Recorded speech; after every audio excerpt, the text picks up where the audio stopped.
Avant d'expliquer le flux complet pour saisir un enregistrement et l'enregistrer dans la base de données, voyons avec un graphique simple comment ça fonctionne. Je vais d'abord faire l'application cliente qui va être représentée avec ce rectangle et l'application serveur comme vos deux projets que vous retrouvez dans Visual Studio. La première, comme on le sait, tourne dans le navigateur, fait des WebAssembly, et la deuxième application tourne vraiment sur le serveur. Dans votre application cliente, vous avez votre page rasoir qui contient l'aspect graphique, la facture graphique que la personne aperçoit dans son navigateur.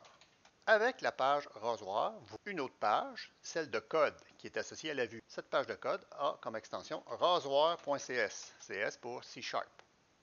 Vous retrouvez ensuite un autre objet du côté du client, les services. La requête côté client suit donc ce flux, clique, la personne remplit les informations dans le formulaire, puis clique sur le bouton pour sauvegarder l'information dans la base de données. Tout transite d'abord par le code C# dans le fichier behind, associé à la vue, puis le code en arrière-plan, ou le fichier behind, appelle un service. Du côté du serveur, vous avez ici l'API, dont l'interface pour communiquer avec votre service fait appel à un contrôleur. Avec le contrôleur, vous retrouvez le repository, qui contient en fait tout le code métier pour interagir directement avec la base de données. Repository. Et le repository, comme on vient de le dire, communique directement avec la base de données.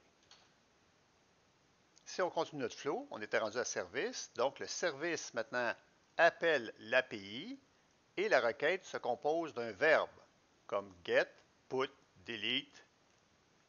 Le contrôleur traite la requête à l'aide du repository qui, lui, à son tour, communique directement avec la base de données, par exemple, pour insérer un nouveau stage.